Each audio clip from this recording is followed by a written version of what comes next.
A única coisa que a gente pode fazer um compromisso com a República é votar em quem é mais fácil de ser retirado. Quer dizer, alguém ouviu algum pronunciamento do Procurador-Geral da República sobre o tiro do ex-deputado em 2 policiais federais? Zero. Esse Procurador-Geral da República não vai fazer nada contra o Bolsonaro no que ele vier a fazer. Né? Alguém ouviu, agora aí o presidente da Câmara se pronunciou contra o deputado, contra o presidente, ele não vai se pronunciar jamais. Né? Então é isso, a criminalidade está formada, o pessoal está com as costas quentes, e a nossa opção como cidadão é: a luta política e cultural não para, então a gente tem que votar naquele que é fácil de tirar. Quem é fácil de tirar? Ou que submeteu à justiça, ou que só teve as corrupções do governo descobertas porque a polícia trabalhou, nunca tomou tiro na perna por causa disso, a polícia, né? E até o carcereiro que declarou voto a ele, né? Hoje, eu falo, uns 15 dias atrás, o carcereiro do Lula falou assim: não, eu conheci esse cara na cadeia. Então, é claro, a gente acaba não deixando de falar de uma preferência momentânea. Né? Preferência momentânea em que sentido? Entre esse que todo mundo fala que é ladrão e o outro que é, eu ponho aquele que é mais fácil de retirar. Né? Eu acho que a opção política tinha que ser essa. Responsável. Porque também não adianta assim, a gente usa Deus como desculpa. Não, quem Deus quiser que vai ganhar, mas eu vou votar no... Quem Deus quiser, Deus tem o poder de guardar o Brasil. Agora, o poder de votar só pertence a nós mesmos. E eu estou pedindo muito a Deus para que a gente não tenha de passar por uma sentença, né? Que é você ver o mal assim, descarado, e não conseguir fazer absolutamente nada contra esse mal. Nem votar contra o mal você consegue fazer. Porque os chamados filhos de Deus estão todos comprometidos com esse mal. Eles nem acham que o mal é mal. E é mal, né? Então, agora, acabou a política. Mentira, tá aqui, ó. Em João capítulo 12. O que a gente tem aqui, ó? A gente tem Jesus, por isso que a gente tem que ter percepção espiritual das coisas. Porque o que você tinha? Você tinha alguns fenômenos que o mais imbecil e desatento dos cristãos consideraria um mero fenômeno social. Jesus estava lá na Judéia. Isso ficou bom. É o tipo de crente que me mata de raiva. É o crente de escolinha dominical antiga. Hoje a lição é sobre a ressurreição de Lalé, Jesus ressuscita morto, tá? Agora vamos pegar o refrigerante e vamos comer bolo. Eu lembro que uma das primeiras igrejas que eu frequentei me deu uma raiva, porque aquele papo de refrigerante com bolo era a receita perfeita para todo mundo ir à igreja e ninguém aprender nada. Aí a gente começou a levar a palavra e a gente foi semeando não, a gente semeava o evangelho, mas a gente foi provocando raiva em quem queria dar de comida para as pessoas. Porque o cara banalizava Jesus e seus milagres, né? Aí a pessoa entende assim, é uma historinha bíblica, porque a pessoa não vive nada de Jesus, porque a pessoa não se relaciona com Jesus. Aí ela acha que tudo é banal, porque no final das contas é essa a nossa grande carência. Porque de um lado você tem crentes, digamos assim, governistas, que não acreditam em milagre, mas acreditam na força da bala, na força do soco, na força da mentira, na força da difamação. Porque é gente que não vive milagre de Jesus. Porque não se relaciona com Jesus. Aí você tem a chamada cristandade reflexiva, que é gente que pega essas coisas, isso aí tem uma coisa simbólica aí. Né? Vamos falar de ressurreição de Lázaro, vamos falar de ressurreição de mentes e corações.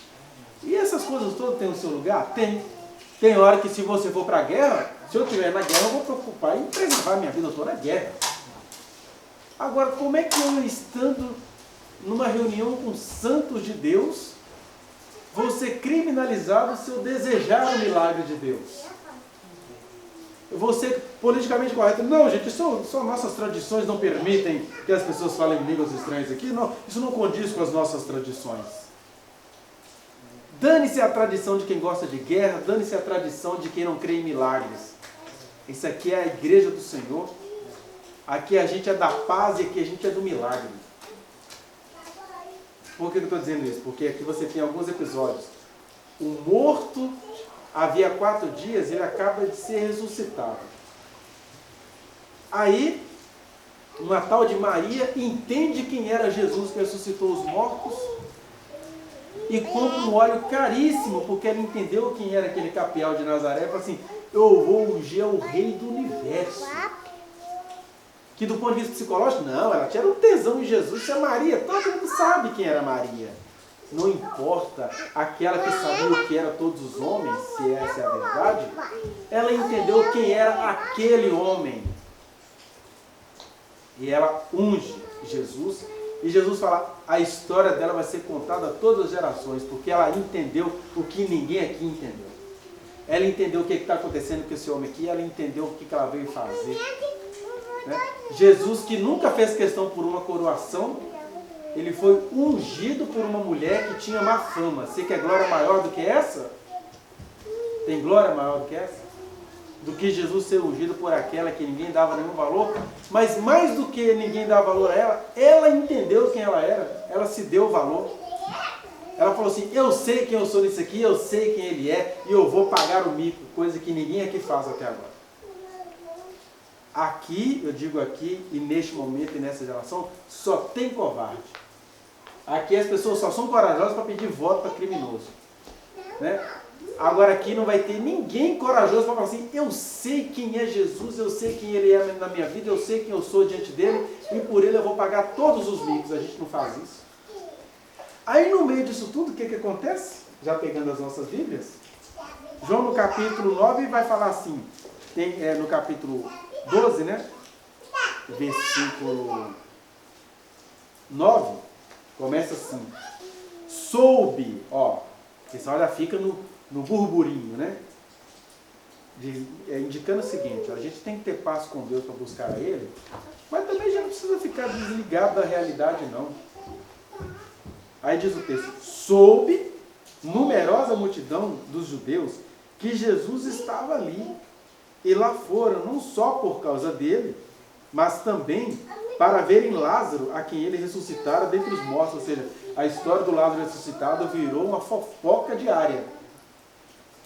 O cara estava morto, e aí estão os dois aí. Tem um cara que ressuscitou e tem um cara que foi ressuscitado. A gente precisa ir. Essa é uma parte da multidão. A outra parte, porque sempre tem o mas, né? Sempre tem o mas dos intelectualizados, dos conservadores, das pessoas que valorizam a moral. O que eles fazem? Mas os principais sacerdotes resolveram matar também a Lázaro. Olha o nível de blasfêmia que uma sociedade pode chegar. Ao invés dos caras entenderem que o Capial de Nazaré era Deus em pessoa e ele ressuscitou um homem que havia 4 dias estava morto, eles ficam com raiva disso e falam assim, a gente vai lá porque a gente precisa matar esse cara. O nível de cegueira, né, quando você está conversando com determinados crentes da atualidade, você fala assim, mas isso é crime. Ah, mas e o que o fulano fez? O nível de cegueira. Isso é crime. Ah, mas os discípulos dele comiam com mão suja. Aí começa aquelas comparações assim, absolutamente nada a ver. Né? Ah, se ele fosse um de Deus, ele tinha ressuscitado, era o filho do sacerdote, não aquele irmão daquela Kenga, que é Marta e Maria. Vocês acham que a gente não sabe quem elas são? Mulher solteira em Israel. Se isso fosse de Deus, não ressuscitava esse tipo de gente, não. Era amigo deles, isso é coisa de casa. Aí eles foram lá para o matar. Na verdade, para matar também a Lázaro. Porque muitos dos judeus, por causa dele, voltavam crendo em Jesus. Então tem que tirar. Como assim que esse pessoal volta crendo em Jesus? No dia seguinte, a numerosa multidão que viera à festa, tendo ouvido que Jesus estava de caminho para Jerusalém, tomou ramos de palmeiras e saiu ao seu encontro, clamando, Hosana, bendito que vem em nome do Senhor e que é rei de Israel. E Jesus, tendo conseguido um jumentinho, montou, segundo está escrito. Não temas, filha de Sião. Está escrito, se não me engano, lá em Zacarias. Eis que o teu rei vem montado em um filho de jumenta. Seus discípulos, a princípio, não compreenderam isto. Quando, porém, Jesus foi glorificado, então eles se lembraram de que estas coisas estavam escritas a respeito dele e também de que isso lhe fizeram. Dava, pois, testemunho disso à multidão que estivera com ele, quando chamara a Lázaro do túmulo e o levantara dentre os mortos. Por causa disto, não era por qualquer coisa, era por causa do testemunho da multidão. Também a multidão lhe saiu ao encontro, pois ouviu que ele fizera este sinal. De sorte que os fariseus disseram entre si: vede que nada aproveitais, eis aí vai o mundo após ele. Puxa, que ressurreição maldita foi aquela que o mundo inteiro vai atrás dele? Que ódio desse cara que ressuscitou. Ora, entre os que subiram para adorar durante a festa, havia alguns gregos. Estes, pois, se dirigiram a Filipe, que era de Betsaida da Galiléia, e lhe rogaram: Senhor, queremos ver Jesus. Filipe foi dizê-lo a André, e André a Filipe, e André e Filipe comunicaram a Jesus. Respondeu-lhe Jesus: é chegada a hora de ser glorificado o Filho do Homem. Em verdade vos digo, se o grão de trigo caindo na terra não morrer, fica ele só. Mas, se morrer, produz muito fruto. Quem ama a sua vida, perde-a. Mas aquele que odeia a sua vida neste mundo, preservá-la-á para a vida eterna. Até aqui está ótimo. Bom, eu vou dar uma esguelada aqui para ver se a voz das crianças fica um pouco intimidada. Nós temos aí mais uma das histórias muito repetidas nos evangelhos. Aliás, os 4 evangelhos contam essa história. Qual a história? A da entrada triunfal de Jesus em Jerusalém. E o que me fez pensar nessa história? O fato de que ontem, e aí não vou falar de política, vou falar de um evento que tinha características políticas, mas era, sobretudo, que eu vi ali, um evento espiritual, porque ontem eu tive que pagar uma greve e fui para a minha escola dar aula. Aí eu lembrei que a minha escola era próxima do local onde iria haver uma manifestação pró-Lula. Aí eu estou assim, vou para lá. Acabei de cumprir o meu turno, fiquei sabendo que tinha um professor que é prova, vamos embora, eu quero ir com você. Aí chegamos lá, era quase 11 horas da manhã, e eu fiquei observando a multidão, porque eu tenho traços autistas, então eu detesto multidão, detesto pegação, detesto abraço, eu fico de longe vendo tudo. E aí, olhando aquilo tudo, eu fiquei pensando assim, gente, o ser humano, ele é o louvor ambulante. O ser humano berra para a torcida organizada, o ser humano grita para um show de baile funk. Eita, Pentecoste! O ser humano, ele louva, né? Ele se entrega. Por exemplo, eu vejo que a dificuldade que nós temos como irmãos em Cristo de louvar. Aí você tem que criar um treco chamado worship. Meu Deus, que coisa demoníaca é essa? Que coisa horrível!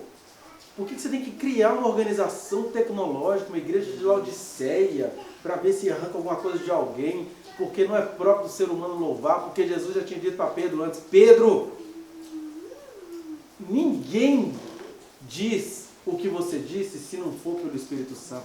Só o Pai que está no céu é que consegue fazer alguém falar, tu és o Cristo, Filho do Deus vivo, e Paulo vai reforçar, só o Espírito de Deus em nós que vai fazer a gente dizer, Senhor, Senhor, porque fora isso, é o worship, é o workshop, é qualquer outra coisa, mas se não for uma contradição a Deus, aí as pessoas elas saem das casas delas para irem louvar alguma questão ideológica, esportiva, musical, funkeira, traficante, né? Você tem ali uma reunião do famoso debate de raps da Santa Teresa, você tem a marcha pela maconha, você tem o movimento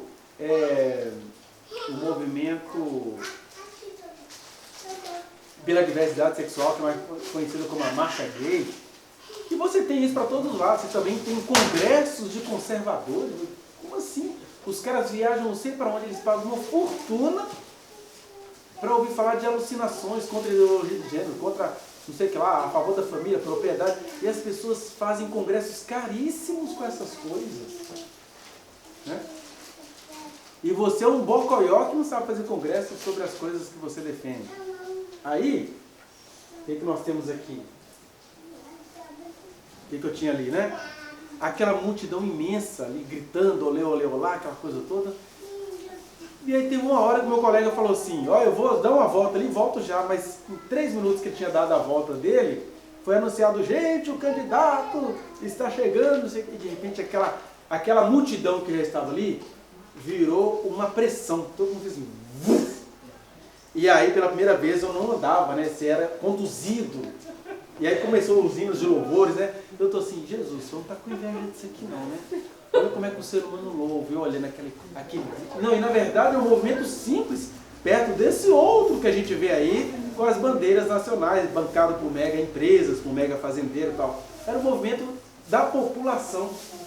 Foi ali naquela hora que eu estava sendo empurrado, porque eu lembro que teve uma hora que eu senti que meus pés entraram numa poça. Era um meio-fio que estava correndo lá. E eu não consegui sair do meio-fio, porque o pessoal foi me empurrando, andando. Eu andei alguns metros, molhando meu tênis todinho. E aí, o pessoal fazendo as suas cantorias, algumas das quais eu coloquei lá nos meus status, né? A criatividade que começa, né? E eu olhei assim, gente, o ser humano, ele é um louvor em pessoa. Por isso que a maldita é a terra, porque o ser humano sabe louvar, o ser humano sabe promover. E é uma tentação, por exemplo, você tem uma igreja que nasceu dessas tentações humanas, que eu frequentei e conheço por dentro, é a Igreja Apostólica Renascer em Cristo. Ela é uma igreja que nasce desse anseio do marketismo. O cara que era um presbiteriano antigo, né, o Estevão Hernandes, ele olhou assim, não, o evangelho não vai avançar se não houver um golpe de marketing. E ele fez de fato um golpe de marketing. Aquilo que eu suspeitava quando eu era jovenzinho em 1991, eu fiquei sabendo anos depois pela boca do pastor Caio Fábio, quando o Antônio Abud, que era um presbiteriano, ele funda a Gospel Records. Aí o que ele faz em 91? Ele liga para várias produtoras americanas que produziam o Bride, o White Cross, aquelas bandas de rock pesadas americanas, que eu gostava muito, até que os Strap eles não conseguiram muita coisa não. O Strap veio no Brasil fora da Renascer, graças a Deus. Né? Rebanhão, alguns grupos eles vieram antes da Renascer, alguns passaram pela Renascer, mas se retiraram logo porque viram que aquilo era doutrina dos Nicolaitas. O que é a doutrina dos Nicolaitas? É o Nicolaus, é aquele homem que percebe o que a multidão quer e dá o que a multidão almeja. É a igreja do marketing. Aí o Estevão Hernandes, ele é um Nicolaitas, ele é um homem do Laos, da multidão.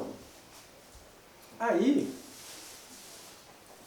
o Abud liga para as produtoras, olha, o que está acontecendo no Brasil? Um grande avivamento, as bandas estão assim, não sei o que lá, pode mandar as bandas que já têm ingressos comprados, depois eu falar. Aí ele falava e o Caio era o tradutor dele.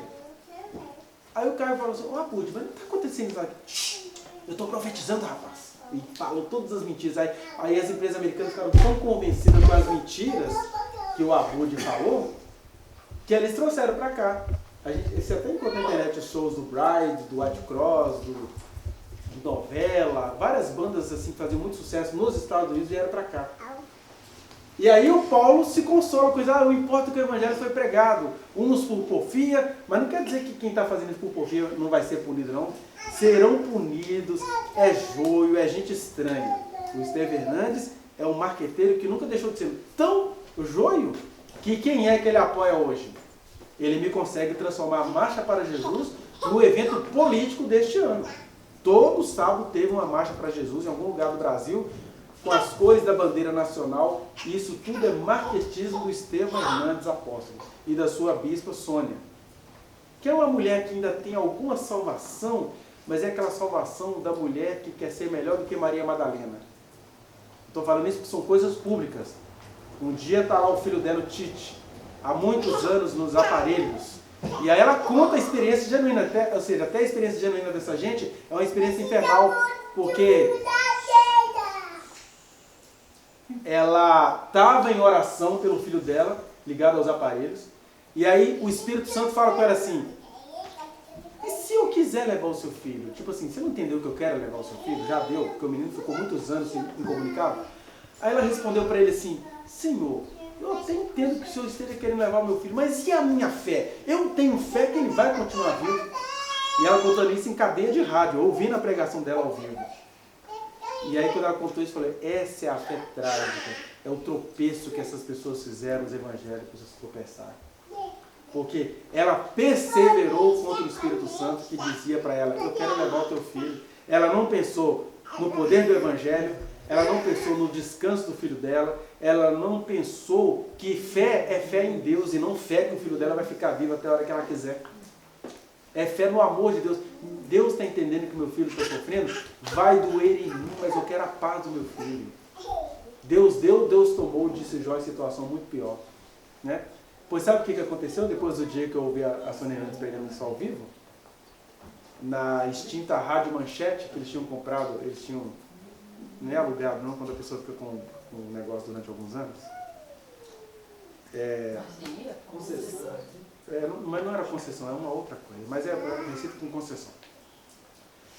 Aí o menino ainda ficou ligado aos aparelhos por mais ou menos 7 ou 8 anos. Ele veio a falecer mais ou menos em 2014, 2015. E isso que ela falou foi... Não, ficou mais tempo então. Isso que ela falou era em 2000, 2006, 2007. Foi pouco tempo antes deles serem pegos com o dinheiro na bolsa e tudo até lugar na fronteira. Né? Foram presos, os evangélicos não viram nada demais. Tudo que acontece é perseguição, mas na verdade era crime mesmo.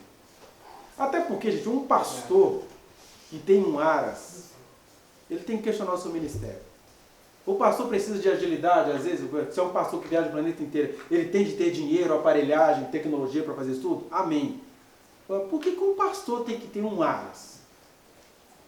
Aras, não sei para quem sabe, né? Uma criação de cavalos, carriço, para exposição, tudo é caro. Por que um pastor tem que ter uma boiada em Mato Grosso? Por que um pastor tem que ser um grande produtor? Por quê? Né? Já começa aí, porque isso não tem nada a ver com Jesus que disse, olha gente, olha as aves dos céus, mas eles não olham as aves, eles olham os satélites dos céus. Ele levou literal o rebanho.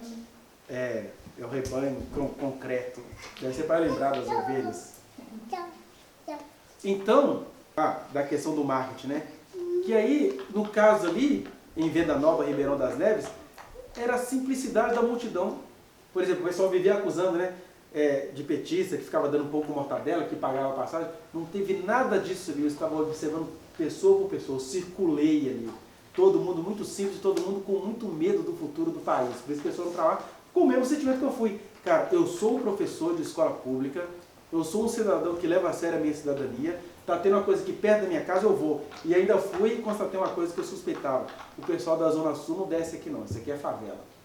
Aí estava abarrotado de gente como essa multidão, gritando não a Jesus, mas ao Lula, Hosana, Hosana, o que é Hosana? Salva-nos, acode-nos, a esperança da democracia, socorro! Traduzido como, o papai chegou, porque o Lula está velhinho, né? Então a gente olha para ele muito velhinho e ainda muito animadinho, a gente chama ele de papai, não é nenhuma idolatria. Né? Não tinha mito, tem mitologia. Então assim, eu sei que é difícil as pessoas deixarem o fenômeno político à parte, mas o que eu estava dizendo é o seguinte, que aqui também você tem um fenômeno político, porque Jesus aparecer na entrada triunfal de Jerusalém, montado num jumentinho, indicando a virgindade do ato dele. Era um jumentinho onde ninguém tinha montado. E espontaneamente uma multidão começa a estender ramos, recebendo o rei. Isso é um ato profundamente político. Tão político que falou assim, opa, a gente não pode demorar muito a matar esse cara não, esse cara vai ter que morrer. O que é isso que essa multidão agora vai atrás dele? Né? E aí eu estou querendo falar com vocês um pouquinho aqui sobre a questão da potestade. Que do ponto de vista teológico, a potestade é aquele ente espiritual, psicológico e sociológico, mas que encontra um polo visível, que no caso ali era a entrada triunfal de Jesus. E aí o que Jesus faz? Ele se prepara para aquele evento espiritual. O evento espiritual vai lá, conversa com o homem, tem um jumentinho amarrado numa jumenta, fala com ele que o mestre está pedindo emprestado. E é engraçado Jesus falando isso tudo porque Jesus estava fazendo coisas concretas, mas com raízes espirituais. Fala com o homem, ou seja, eu já sei que meu pai vai convencer aquele homem de quem é o mestre. Então, às vezes o cara nem sabia por que ele liberou a jumentinha para Jesus montar. Mas você tem ali um evento que parecia político, mas era espiritual. É isso que a gente precisa atentar, especialmente nesses dias aqui no Brasil. Cheios de eventos que parecem ser políticos, mas eles são espiritual, seja no sentido macabro, seja no sentido da esperança. A esperança está nas nossas mãos. A esperança está nos nossos joelhos. A esperança está em a gente entender, não necessariamente o futuro do Brasil, mas entender o seguinte, o que cada um aqui é na vida? Deus falou o que para você? Deus se revelou como para você? Como é que está a sua comunhão interna com Deus aí, naqueles lugares onde ninguém percebe, ninguém sabe? E que tal se começar a valorizar estes momentos? A gente está cercado disso e a gente precisa se apropriar desse sentido. Quem eu sou? O que Deus me mostrou? Por que Deus deixou essas coisas escritas? Para a gente entender isso. Tinha um evento espiritual aqui. E mais do que definir os destinos políticos do país, no caso de Israel e no nosso caso do Brasil, era se definir os destinos internos de cada um de nós. Porque aqui você tem um evento. A entrada de Jesus em Jerusalém provoca o ódio dos oficiais dos judeus e, ao mesmo tempo, atrai uma multidão enganosa, porque a multidão ela é enganosa. A gente tem que se lembrar que essa multidão que começa a gritar Hosana ou socorre, né? Hosana, essa mesma multidão vai gritar dali a alguns dias, né? Crucificam, crucificam. Mas esse cara curou cego. Não sei, não conheço. Não sou. É esquerdista, isso é comunista, isso é judeu, isso é esquisito. No caso aqui, ele não ia ser acusado de judeu, porque os judeus o estavam matando, do ponto de vista histórico, né? E geográfico. E aí você tem essa multidão que é desatenta. Eu estava olhando isso ontem, aquela multidão precisando de misericórdia, vendo naquele candidato algum gesto de misericórdia. O que despertou a misericórdia na multidão? O que tinha lá que despertou mais ainda a esperança na multidão? Quando o Calil abriu a boca, a multidão foi a loucura. Quando a Simone Tebet, que está sendo uma gracinha de coerência, ela fala, eu mantenho as minhas políticas aos governos petistas, mas eu estou aqui como cidadã, mulher, e eu jamais trocaria um governo petista por um governo bolsonarista. Tá vendo? É isso, é o que a gente vive com o que a gente tem. Ela levou a multidão à loucura. Aí a Marina Silva, eu acho que em alguns momentos a Marina Silva foi mais ovacionada até do que o Lula. Então assim, dividam esse palco aí, porque a multidão entendeu a humildade da Marina, que foi sacaneada pelo PT em 2014. Né? Mas não vamos nos ater às questões políticas. Eu estou querendo mostrar assim, ali tinha um ente espiritual, Marina Silva, serva do Deus vivo. Ali tinha entes sociais do lado da justiça, né? Que foram submissos à justiça. Ali tinha uma ente jurídica coerente, né? Porque a Simone Tebet adquiriu essa militância dela neste momento pró-Lula. Eu acompanhei todas as sessões, a Sônia sabe, a Sônia vive rindo de mim que eu fico piolho dessas coisas todas. Eu acompanhei todas as sessões do Senado sobre a Covid. E como a Simone foi guerreira ali, e como ela, onde aqui de vários homens ousados, ela chegava assim, paf, puxava do cara assim. Foi ela que arrancou do fã do Bolsonaro a confissão de quem é o deputado que está por trás de toda essa loucura, que é quem? O Ricardo Barros, o mesmo que quer aprovar no Congresso uma lei para punir instituto de pesquisa, porque ele, corrupto que é, ganha todas as eleições. E a Simone foi lá e expôs ele na CPI da Covid, fazendo o papel cidadão dela, como Pilatos fez o dele, como José de Arimateia fez o dele, que era oferecer um túmulo para Jesus, como Nicodemos fez o dele, de ser um homem da multidão e não ficar manchado com ninguém. Ela fez o dela. Mas o que isso tem a ver com o que a gente está querendo pensar aqui hoje? Que eu lembrei daquela multidão falando, né? Socorre-nos nas maiores alturas. Que é uma multidão que é confusa. É uma multidão desesperada, conveniente e que, por medo dos poderosos, até esconde a verdade que vivenciou. Você vê isso no episódio do cego, no capítulo 9 de João. Foram perguntar para os pais do cego, ele é o filho de vocês? Ele era cego de nascença? Olha, perguntem para ele, idade ele tem. Ele sabe o que ele fala das coisas dele. Quer dizer, os pais do cara, que foram beneficiados por um milagre inusitado do Capial de Nazaré, tinham medo de falar, porque o medo das autoridades corrompidas é maior do que a alegria de ter um filho que era cego de nascença curado. Na verdade, o filho que era cego de nascença virou dor de cabeça para eles. O que você foi curado?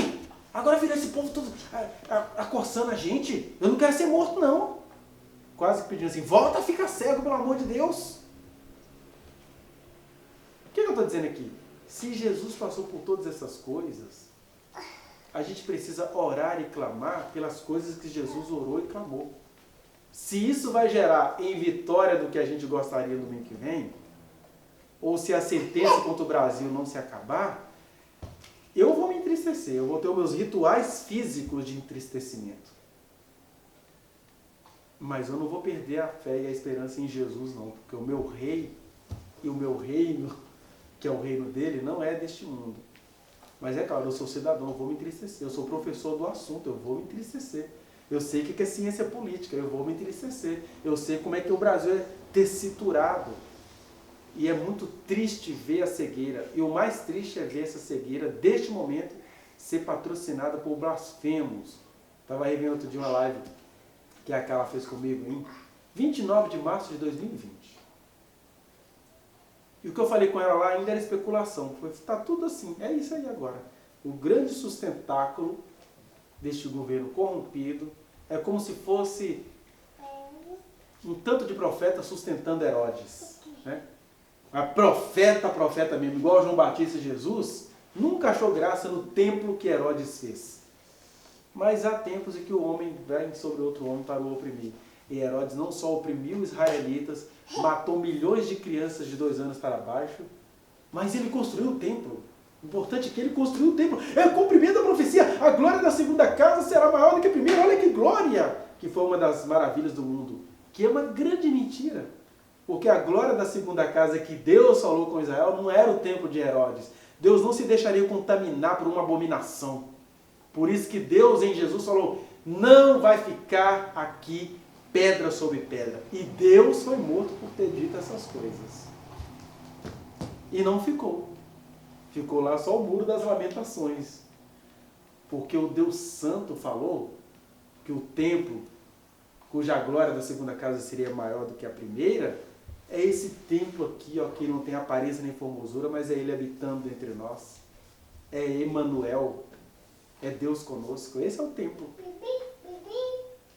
Mas o povo nunca vai entender isso. O povo vai continuar valorizando o templo, o presépio, o rito, a ceia, o batismo, o não sei o quê.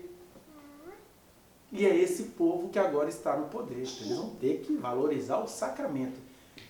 Então, mais do que orar para a gente ver os destinos do nosso país mudados, e eu vou orar sim por isso, já estou orando, ó. Jesus não me aguenta mais. Mas é chegar aonde Jesus chegou aqui. Porque a multidão vai pedir, socorre-nos das suas maiores alturas. E é tão interessante o fenômeno espiritual, porque você vai vendo que isso é obra de Deus, né? Porque lá na parte de Lucas vai dizer assim, quando as autoridades veem o que está acontecendo, eles falam assim, Lucas 19, 37, fala assim, e quando se aproximava da descida do Monte das Oliveiras, toda a multidão dos discípulos passou jubilosa a louvar a Deus em alta voz por todos os milagres que tinham visto. É como se fosse gritando, né? Pula! Quem vota no Lula, pula! Né? Mas era para Jesus aqui. Dizendo, bendito é o Rei que vem em nome do Senhor, paz no céu e glória nas maiores alturas, que os outros evangelhos traduzem como Hosana, acode-nos, socorre-nos. Ora, alguns dos fariseus disseram em meia multidão, mestre, repreenda os teus discípulos. Você vê que você tem 2 grupos de fariseus aí, né? Tem os fariseus que estavam tramando, lá vai a multidão atrás aí, o que sobrou para nós? E tem uns que são mais safadinhos. Mestre, você não é um homem ético, não? Você vai deixar esse povo falar essa besteira aí? Deus é só um que está no céu e Deus ali na cara deles. Mas naquela hora eles preferem o Deus acima de todos, porque eu vou querer Deus aqui na minha frente, vacalhando meus planos. Aí Jesus não se deixa escarnecer, mas ele lhes respondeu, eu garanto para vocês asseguro-lhes, que se eles se calarem, as próprias pedras clamarão. Lucas lembrou disso, né? Querendo dizer assim, esse é o momento, essa é a hora, esse é um evento espiritual. Quando um povo clama, que eu fiquei olhando assim, gente, isso aqui não é só humano, isso aqui é espiritual. Isso é um fenômeno espiritual. Das pessoas, por desespero, irem a um lugar e ali desejarem. Porque quando eu vi a Marina, eu falo assim, a Marina está exercendo aqui um sacerdócio. Ela não está aqui sendo a... Como é que fala mulher em grego? A ginopolíticos. Ela não está sendo a ginopolíticos. Ela está sendo ovelhinha de Jesus com a autoridade espiritual que ela carrega. E o povo foi à loucura. E você tem que entender as feições espirituais disso, independentemente do resultado que isso vai dar no domingo que vem. Porque o resultado de Jesus não foi bom, não. Essa é a contradição que crente não suporta viver. Porque o evento é todo espiritual. Ninguém naquela multidão clamaria Hosana, bendito que vem em nome do Senhor, se não fosse pelo Espírito Santo. Porque o pessoal do bom senso queria matá-lo, porque ele avacalhou as questões políticas deles. Semelhante àquela história. Enquanto você tinha um presidente tentando fazer valer políticas públicas, o presidente é anjo? Não. Mas ninguém vai negar que ele tentava fazer valer políticas públicas desde sempre. Não foi em ano eleitoral, não. Mas o que essas políticas públicas dele geraram nos fariseus da época e que estão vivos até hoje, que assumiram o poder? Agora pronto, no Nordeste você não consegue ninguém para trabalhar na sua casa mais não? Que a menina fala aqui, esse aqui é uma geladeira, esse aqui é uma máquina de lavar. Mamães presentes, nós temos aqui 1, 2, 3 mamães. 180, 400 reais de bolsa de família que seja. São 5, né? 2, 4. Nossa, todo mundo aqui é mãe. Não. Menos uma. Nós temos 5 mães menos uma. E aí vocês acham mesmo que 400 reais dá para você criar 3 crianças? Né? Quantas? 3. Então, porque falava-se isso com raiva da política social do outro. E que falava que... Teve uma que foi terrível, né? Do Osmar Terra. Essa tese é do Osmar Terra, um médico criminoso que fez muitos brasileiros perecerem, porque falou que não ia passar de 800 pessoas mortas, que aquilo já estava acabando. Chegamos a quase 800 mil contabilizadas, fora as outras coisas. Né? Mas esse médico Osmar Terra, ele diz ele que fez um teste com crianças de 0 a 3 anos no Brasil. E aí ele chegou à conclusão que a inteligência dessas crianças não correspondia a 1/3 da população mundial. Primeira coisa que é uma mentira, né? Qualquer psicólogo sabe, existe teste de inteligência para criança de 0 a 3 anos? Tanto é que toda vez que você quer saber o que a criança tem, espera completar 3 anos. TDAH, síndrome de Down, deixa eu ver o que mais. Autismo nos seus espectros. É a partir dos 3. Porque antes disso você pode até ter algum indício, mas aí o cara joga isso e todo mundo acredita nele. E sabe o que aconteceu com Osmar Terra? Ele foi reeleito deputado pelo Rio Grande do Sul, se eu não estou com a informação atualizada, desatualizada. Mas alguém procura no Google aí, se o Osmar Terra foi reeleito mesmo. Ele vive sendo reeleito essa porcaria. Por que a gente fala isso? Vão derrubar o Congresso, tem coisa ruim lá. Alguém votou nesse cara. E não foram os anjos do Senhor, nem foram os demônios, foram os seres humanos.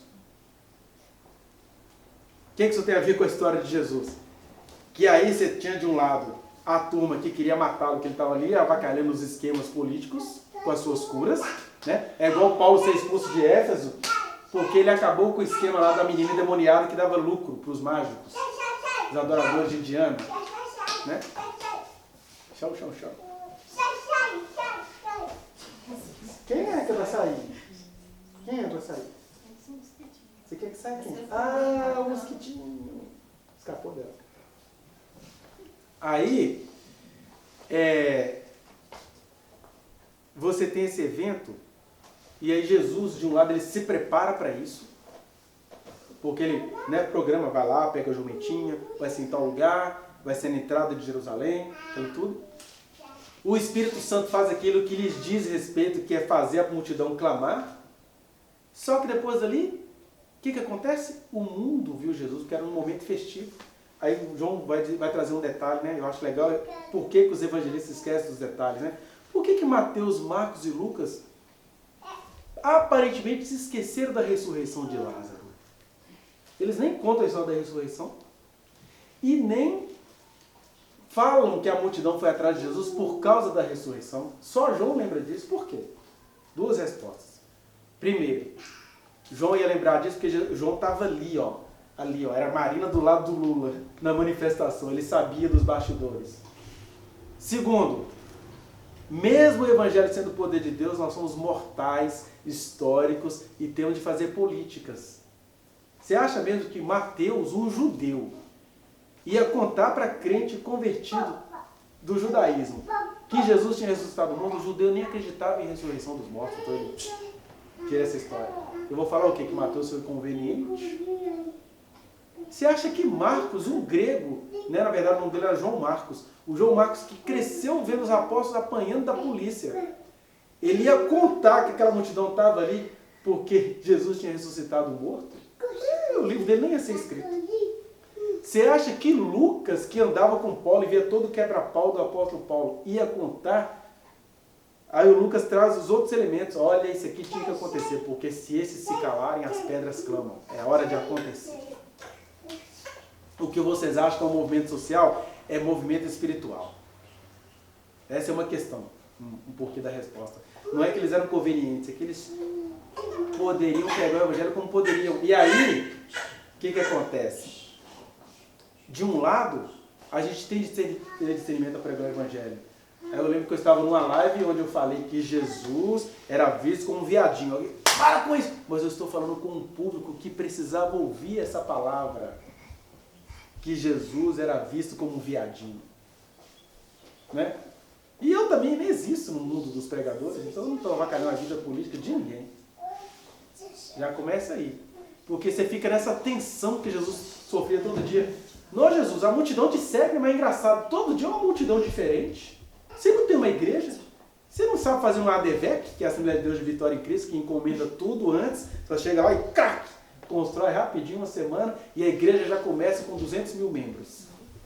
Jesus era um fracassado, não sabia fazer isso. Né? Então a gente tem que lidar com essa tensão.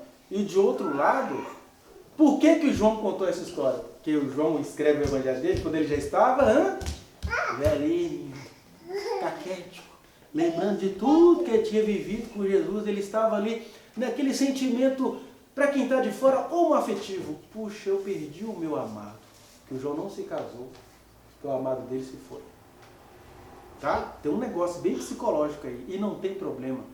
O amor de Deus cobre multidão de pecados. O João não viveu em orgias, nem viveu fazendo nada. Ele não conseguiu casar com ninguém porque o amado dele tinha ido embora. E que eu estou falando da sexualidade de João, não da de Jesus. João continuou sendo um ser humano. João era apaixonado com Jesus. O João, o Jesus não. Como Jonatas era apaixonado por Davi. Teve que morrer antes, porque senão ele ia avacalhar Davi de reinar. Né? Que é comum na história da humanidade. Um homem de guerra velho treinar aquele menininho gostoso, ruivinho, magrelinho. Ai, meu Deus. Vocês não leram o Velho Testamento, não, né? O Jonatas jura para o Davi que eles dois iam reinar juntos, que ele ia renunciar à dinastia dele e ia dar para o Davi. Tem um negócio espiritual aí? Tem. Ele via Deus na vida de Davi, mas só faz uma promessa dessa para o outro quem tem muita afetividade pelo outro. Aí Deus deixou tudo acontecer e falou, agora vai, Jonatas, deixa eu livrar vocês disso. Não vai rolar aqui em Israel. Porque Deus sabe nos livrar do dia mau. Né? Deus sabe nos livrar do dia mau. Até se Ele der vitória para esses demônios no próximo domingo. Ele sabe nos livrar do dia mau. A gente vai espernear, eu vou ficar triste, eu vou colocar sinal no meu corpo. Mas Deus sabe nos livrar do dia mau. Tá, mas o que isso tem a ver com esse momento glorioso de Jesus? Porque a glória de Jesus, olha só, o jumentinho foi miraculoso, a multidão gritando foi miraculoso, mas a glória de Jesus ela vai aparecendo na hora que você acha assim, Jesus nem é assim como eu pensei. Todo mundo gritando Hosana, ele nem se elegeu. nem se aproveitou da multidão, nem criou a DEVEC, nem criou o movimento de congresso de pastores, né, CIMEB, Congresso Interdenominacional de Ministros Evangélicos do Brasil, CIMEB. Jesus não fez isso, não criou uma aliança com as lideranças. O homem não sabe fazer aliança. Aí, para piorar, os gregos veem Jesus, porque quando os gregos viram a multidão clamando, viram a democracia, né? O pessoal não fala, supremo é o povo, quando o povo estava gritando, Hosana, Hosana nas maiores alturas. A gente quer ver Jesus. Queriam levar Jesus para a Grécia, porque eles nunca viram tamanha democracia vindo de um clamor popular. Aí Jesus fala, para esse momento é chegada a minha glória. A minha glória é esta, 2 pontos. Se o grão de trigo caindo na terra não morrer, ou seja, já está dando assim, a minha glória não é assumir essa multidão, a minha glória é morrer. Porque se eu assumir essa multidão, eu só vou ficar com essa multidão. Agora, se eu morrer, meu amigo, eu vou virar uma árvore frondosa que não tem motosserra de ministro Salles que vai conseguir me derrotar. Mas a gente acha lindo aqui do ponto de vista filosófico. A gente não acredita em Jesus. Eu me incluo. Que dificuldade é crer nesse Senhor que troca essa glória de multidão pela morte. Ele continua, olha, quem ama a sua vida, quem ama o seu ministério, quem ama a sua preferência política, quem ama o seu marido, quem ama seu filho, quem ama qualquer coisa, já perdeu. Vai morrer como uma mãe gloriosa que ficou com o menino até o último suspiro dele e do craque que o cercava. Mas amou esse menino porque não me amava. É grave assim a palavra de Jesus. Por isso que enquanto a gente está orando por essas aflições, a gente tem que orar mais e falar, Jesus, eu preciso me apegar a Ti, Senhor. Eu preciso ver a importância desse culto. Eu preciso desse movimento espiritual que é muito mais gritante do que o social. Porque Jesus jogou a glória dele fora. Não ficou bem com os gregos, né?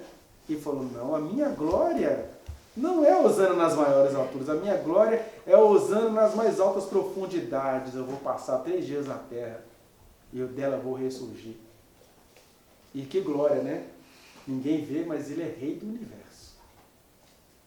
Porque ele nem está querendo ser glorificado, ele está querendo ser reconhecido. Ele está querendo que você viva com ele e ele vive em você. Quando a gente entende isso, o debate político, as questões sociais, o meu amor filial, maternal, isso tudo perde o sentido, porque de que adianta eu amar o mundo inteiro e perder a minha alma? Qual que é a minha alma? A minha alma é viver em Cristo. De que adianta eu ser a melhor pessoa do mundo sem que Ele estivesse presente em mim? Que a gente leve isso a sério. Que as nossas crianças consigam perceber isso. Que elas se perguntem por Jesus e vão descobrindo que só Jesus é quem pode nos ensinar, nos socorrer, nos acudir. Amém?